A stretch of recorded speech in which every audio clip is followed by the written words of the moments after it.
tere, mina olen Raido, täna näitan teile Nüvi 2250 mudelit. See on siis uuest Nüvi 2000 seeriast, kõige pisim pesamuna ja vaatame, mis siis karbis on ja mida aparaat teha suudab, mis on erinevad funktsioonid, tehnilised andmed. Hakkame pihta.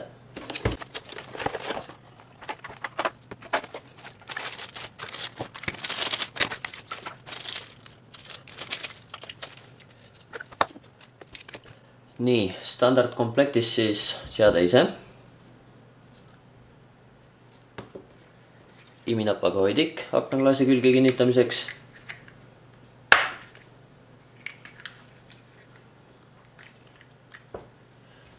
Nii, alt kõigepealt, siis ülevalt klõpsuga kinni.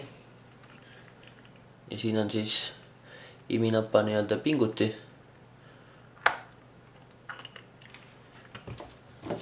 Komplektis veel toite ühe sigaretisüütajast.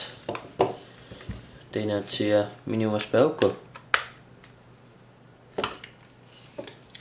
Ja armatuurlava alusplaat, see on siis selline kleebitav plaat, kleeps ära armatuurlava peale ja siis saab iminapa nii-öelda sinna külge kinni panna. Ops, niimoodi.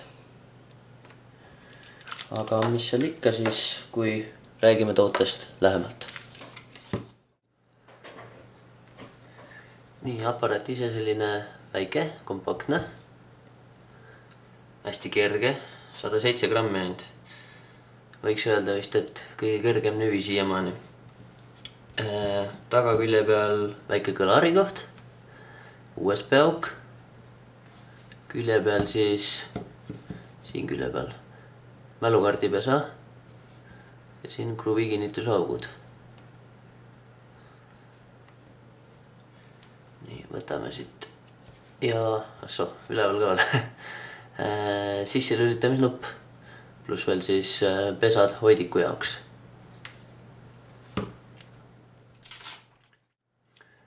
Nii, lülitame käima. Tuttav Garmin logo.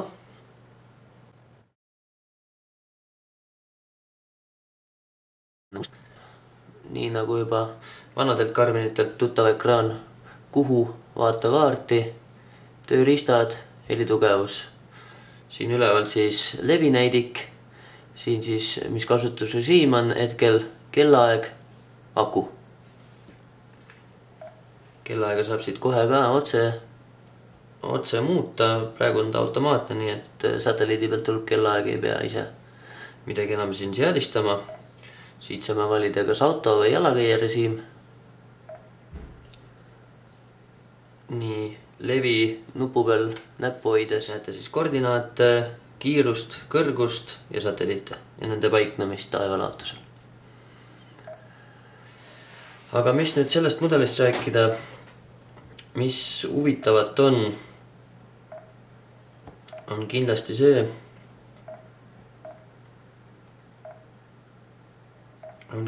see, et uuel aparaadil on päris, ütleme nii, et huvitavaid funktsioone ja funktsioone, mida teistel aparaatidel siiamaani ei olegi veel olnud. Et liikudes siis nende funktsioonide juurde siit, navigeerimine ja näiteks auto navigeerimine. Sellel mudelil on nüüd nii nagu ka 37 seerial toodud sisse New-Road tehnoloogia ja kas või näiteks New-Roadi alt saame näha on MyTrends, mis siis püüab ennustada teie igapäevaseid liikumisi ja vastavalt sellele siis pakkuda teekonda ja kohale jõudmisaega. Kaardi detailid saame valida, nii nagu ikka, rohkem, vähem. Kaardivaade, 3D vaade, põhi üleval. Suund üleval. Nii, paneme hetkel 3D peale. Kaardi teema, see on nüüd ka nii nagu on uuel Nüvi 3700 seerial, kus saab siis erinevaid kaardi teemasid valida nii, kuidas mingis riigis on harjutud kaarti vaatama. Reisiloogi on siis jälg, mis salvestatakse. Ja nüüd jõuamegi funktsioonide juurde, mida varasemalt pole olnud, näiteks kas või automaatne zoom. Ehk siis näiteks kui sõidate, teete teekonna valmis, siis teatud näiteks ristmike lähedale jõudes või siis pikemat marsruudil aparaat teeb automaatset zoomimist, aga selle saate täitsa välja keerata, nii et ta seda ei tee, et teie panete paika suurendusastme ja seda ta siis hoiab. Ja mis on veel uut, on kuuldavad kiirushoiatused, ehk siis kui me paneme antud funktsiooni peale, siis aparaat hoiatab siis kiiruse ületamise eest, ehk siis hakkab seal piivitama ja vilgutama ennast. Nii, aga asume siis proovima. Nii, paneme siit vaatekaarti. Ja kaardil nagu ikka saab kaarti lehitseda. Ütleme, et see kaardi mootor tundub üsna sarnane nagu Nüvi 3700 seerial.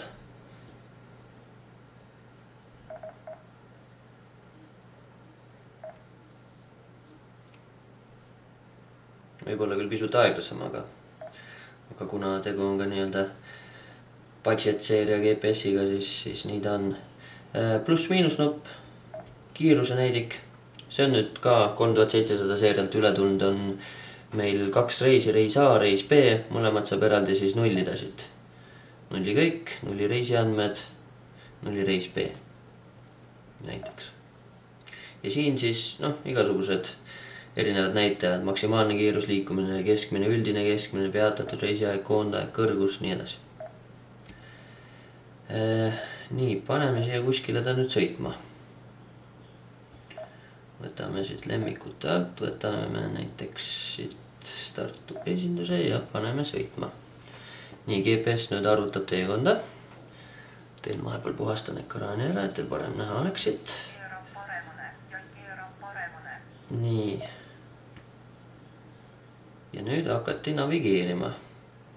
Nii, nagu nägite, ilmus siia kiirus, ehk siis kuna kiiruse näidud on eelsalvestatud suuremate teede kohta, siis on näiteks siin väike Masti tänav, selle kohta näitu ei ole. Nüüd ma saan panna ise siia pluss, ehk siis mis on kiiruse piirang. Paneme näiteks siia 50 ja salvestame ära.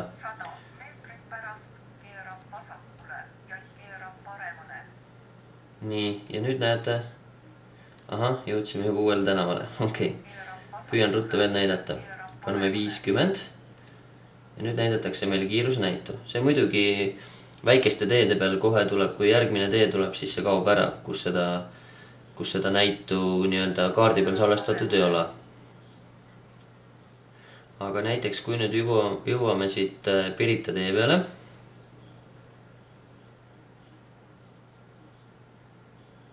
nii, siis ilmub meil automaatne näit 50 kilomeetrit tunnis.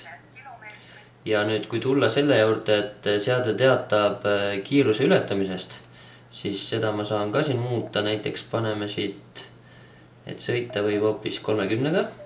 Ja nüüd näete, vast et kuulsite ka hoiatust. Et sellise, ütleme, et samasuguse kõlaga nagu hoiatab kiiruskaamerate eest, siis samasuguse kõlatooniga hoiatab ka kiiruse ületamise eest. Ja nüüd ma saan ka selle näidu tagasi siia panna rahulikult. Ja näiteks kus on Tartu maanteel kiirtee peal, kus on 110 vahepeal lubatud suveperioodidel ja praegusel ajal talvel 90, siis seal ka saate vajutate siia peale ja saate ära muuta. Sellel seadmel on ka olemas tegelikult sõiduridade abi. Ja seda ma saan teile hiljem ka näidata. Muudetav on ka see alumine kast siit. Et siin on erinevad siis saabumise aeg, näiteks vahemaa, sihtkohta jõudmise aeg, vahepunktini jõudmise aeg, vahemaa, vahepunktini aeg, vahepunktini nii edasi. Et siin on erinevaid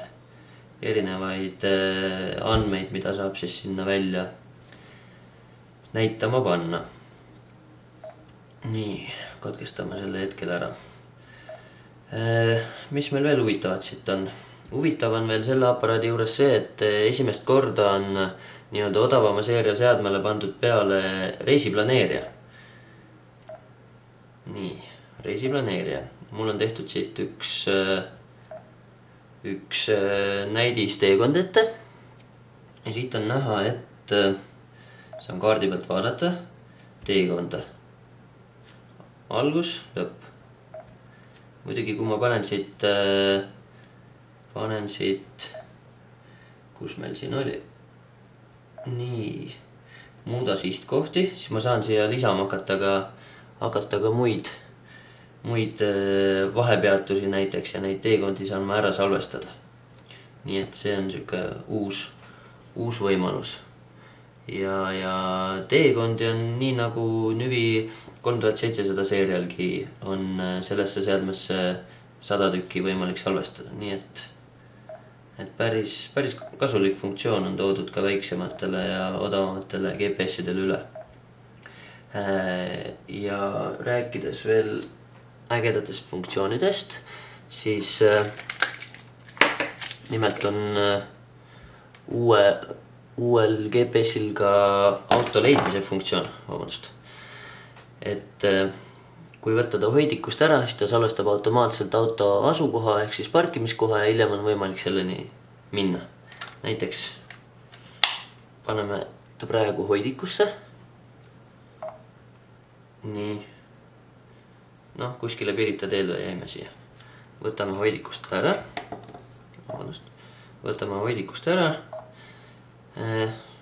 Ütleme, et läksime näiteks Eesti näituste paviljoni mingit messi vaatama, pärast tahame hiljem autoni jõuda, siis paneme kuhu, parkimine ja viimane koht. Nii, ja siit me leiame auto ja saame sinna navigeerima hakata. Nii et selline üsna mugav funktsioon jälle, mis on kallimatelt GPS-idelt tulnud üle siis odavamate seeria GPS-idele. Mis veel lahedat on siin ka jalakäija režiim.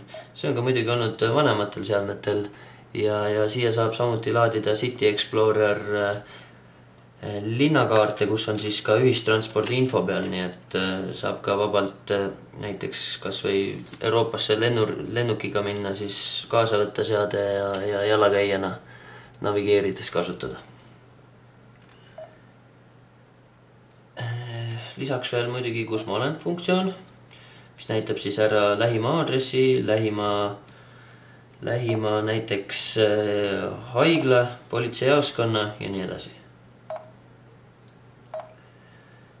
EcoRoad funktsioon ehk siis kütusesäästlikuma teekonna loomine ja ka loomulikult nii-öelda vahekokkuvõtete tegemine, palju on kütust kulunud, palju on raha kulunud ja nii edasi. Loomulikult on veel siin pildivaatleja sees. Sellel konkreetsel ekraanil on resolutsiooni 320x240, nii et ei ole küll, ütleme, et väga palju, aga ma usun, et ajab asja ära ja vajalikud toimingud saavad tehtud. Maailmakell ehk siis kellaajad maailmas, neid saab muuta. Ja siit on näha siis, kus on päev ja kus on öö. Ehk siis, kuidas meil see päike on hetkel. No, siia saame siis panna ükstaskõik mis maailmalinna.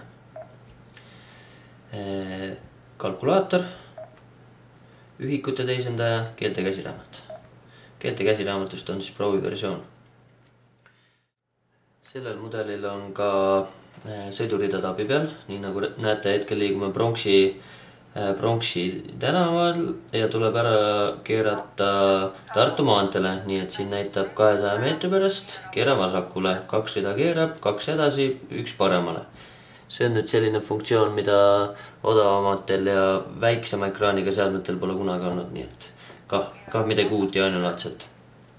Mida ma veel näidata tahtsin, oli see sisselülitamisnupu teema, et kui seda korra vajutada, siis saab taustalustust reguleerida seadmel ja seade välja lülitada. Tänan, et vaatasite, kohtume jälle järgmiste uute seadmete tuleku korral. nägemist.